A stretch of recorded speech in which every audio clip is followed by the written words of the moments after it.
Hi, myself Akash. This is 35th day of my AI/ML learning journey.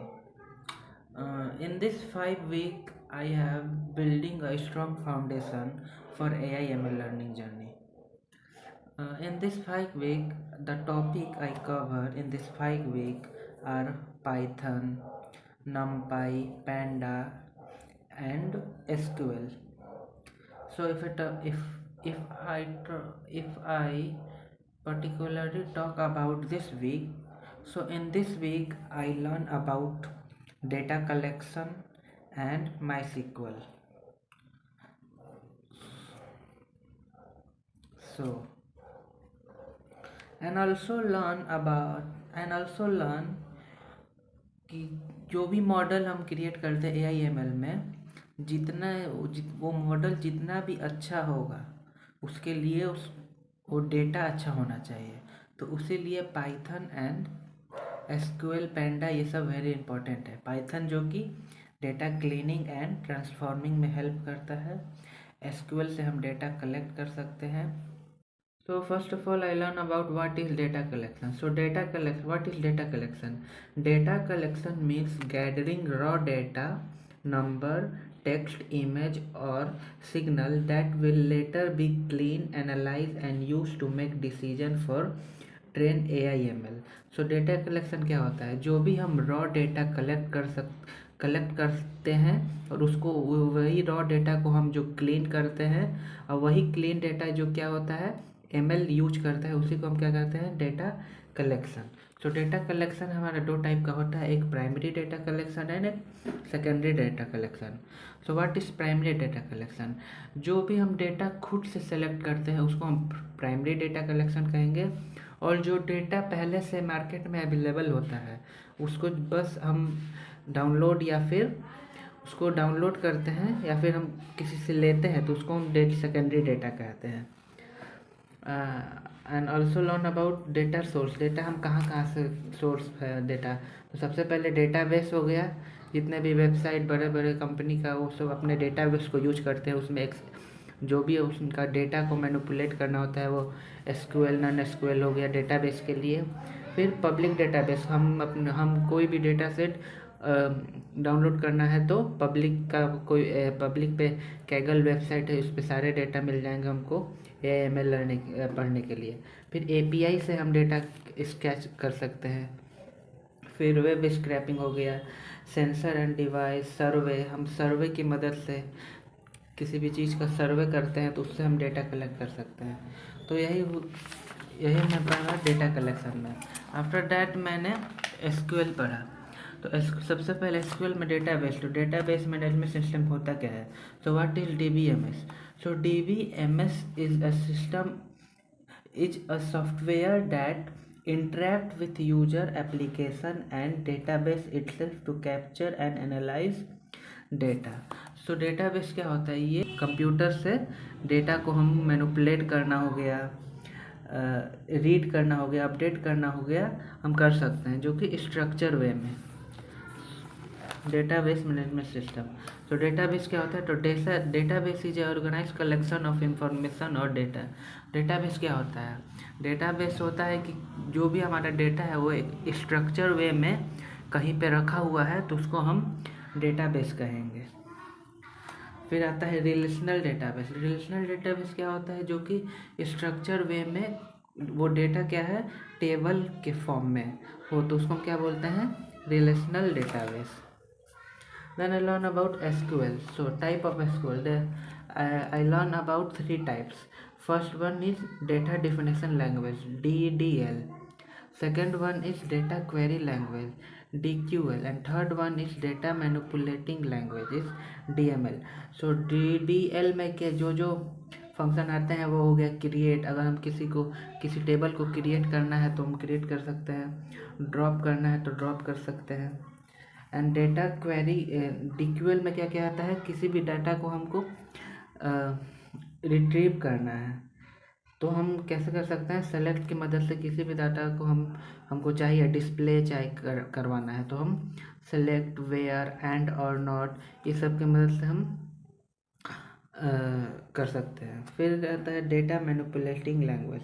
तो data manipulating language में क्या होता है, कोई भी हम डेटा है उसमें हमको कुछ चेंज करना है, मॉडिफाई करना है, तो हम उस डेटा में इंसर्ट कर सकते हैं, अपडेट कर सकते हैं, और या फिर उस डेटा को डिलीट करना है तो हम डिलीट कर सकते हैं। Then I learn about in data in MySQL. I learn about advanced topic like transaction, the ACID property. Thereafter, I learn about join. So what is join in SQL? Join क्या होता है, अगर हम दो table को हमको मिलाना हो तो उसको हम क्या बोलते हैं, join. So join क्या होता है, join are used to combine row from two or more table. दो टेबल के रो को हमको मिलाना हो एक साथ तो हम वहाँ पे ज्वाइन करते हैं। तो ज्वाइन का भी बहुत सारा टाइप होता है। First one is inner join, second is left join, and third is right join, and fourth is full join. So inner join का मतलब वो डेटा मेरे पास आएगा जो दोनों टेबल में प्रेजेंट हो। लेफ्ट ज्वाइन में क्या होता है, लेफ्ट साइड वाले डेटा सारे आ जाएंगे, राइट वाले में क्या होता है, राइट साइड वाले सारे डेटा आ जाएंगे, एंड फुल में सारे डेटा आ जाएंगे।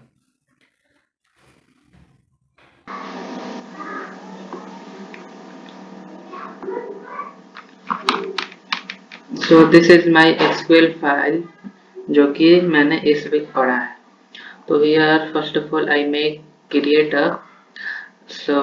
I create a database, and in database I create a table. So here is the query of creating table, and then I insert rows in that table. Then I then create second table and insert row, and for this I इसकी मदद से हम देख सकते हैं कि वो table हो। सो मैं रन करता हूँ। तो यहाँ जाके एक पोस्ट का टेबल है जिसमें ये डेटा है। So then I learn about this. So then I learn about where clause. फिर वेयर क्लॉज क्या होता है, किसी भी हमको पर्टिकुलर डेटा चाहिए तो हम वहाँ पे वेयर क्लॉज लगा सकते हैं। Then I learn about and. So what is and, अगर दोनों स्टेटमेंट ट्रू होना चाहिए वही डेटा मिलेगा मुझे। और में क्या होता है, कोई दोनों स्टेटमेंट में से कोई एक भी डेटा ट्रू है तो वो डेटा आ जाएगा। एंड बिटवीन क्या होता है, या रेंज होता है, उस रेंज के बीच में अगर वो डेटा रहा तो हम आ सकते हैं। Then I learn about in, out, limit, order by. So what is order by. तो ऑर्डर बाय क्या क्या करता है, जो भी डेटा आता है उसको अरेंज कर देता है सेंडिंग ऑर्डर, नहीं तो डिसेंडिंग ऑर्डर में। Then I learn about max. So उस कॉलम का जो मैक्सिमम वैल्यू होगा वो प्रिंट हो जाएगा। काउंट, उस कॉलम में कितने नंबर है उसको काउंट करना है। तो then I learn about mean, average, sum, group by. तो ग्रुप बाय क्या करता है, जितने भी उस ग्रुप में सेम नंबर है तो उनको वो एक ग्रुप में कर देगा। जैसे यहाँ पे मैंने क्या क्वेरी लिखा है, सेलेक्ट एज, और ग्रुप बाय किया है एज। तो जैसे इसमें क्या होगा, जो भी सिमिलर एज के होंगे उनका ग्रुप बन जाएगा। Then I learn about having clause. तो हैविंग क्लॉज क्या करता है, ये जो ग्रुप बन जाता है उसमें हमको अगर डेटा को चाहिए होता है, ग्रुप बनने के बाद हमें उसमें कुछ मॉडिफाई चाहिए होता है, उसमें से कुछ चाहिए होता है तो हम हैविंग क्लॉज लगाते हैं। So this then I learn about update. कोई भी टेबल में अपडेट करना हो तो कर सकते हैं। डिलीट, अल्टर जो कि अपडेट ही होता है। और अब किसी भी डेटा बेस में या फिर टेबल में कुछ अपडेट करना हो तो हम अल्टर की मदद से कर सकते हैं। Then I learn about join. So join दो टेबल को कंबाइन करने के लिए यूज होता है। तो ज्वाइन में सबसे पहले इनर ज्वाइन पढ़ा, फिर left join, right join, outer join and self join. Then left exclusive, सिर्फ लेफ्ट के कॉलम चाहिए हमें तो हम लेफ्ट एक्सक्लूसिव कर सकते हैं, एंड सिर्फ राइट वाले ही कॉलम चाहिए तो हम राइट एक्सक्लूसिव करते हैं। Then I solve assignment question. So this is the assignment question, all the question and all this query. And this also learn about सब क्वेरी। तो सब क्वेरी क्या होता है, अगर कोई भी एक क्वेरी के अंदर क्वेरी है तो उसमें हम क्या हो जाता है, सब query. So this is all I learned this week in SQL. So this is all for this week. So day 5 week 5 complete हो गया है और मैंने कंप्लीट कर चुका है Python, NumPy, pandas and SQL. तो अभी भी मुझे फाउंडेशन के लिए और पढ़ना है, जैसे पाइथन में जो लाइब्रेरी होता है मैटप्लॉटलिब, जो कि विजुलाइज करने के लिए यूज होता है, अभी वो पढ़ना है मुझे। एंड अभी मैथ पढ़ना है, math for AI. So for my next week, from tomorrow to Saturday, my target is I have to complete my matplotlib library and math for AI. So this is my target for next week. I wish I do that in this week, क्योंकि क्या है कि इस week में ज़्यादा पढ़ाई नहीं हो पाई। इस वीक में देखा जाए तो बस मैंने एसक्यूएल ही पढ़ा है।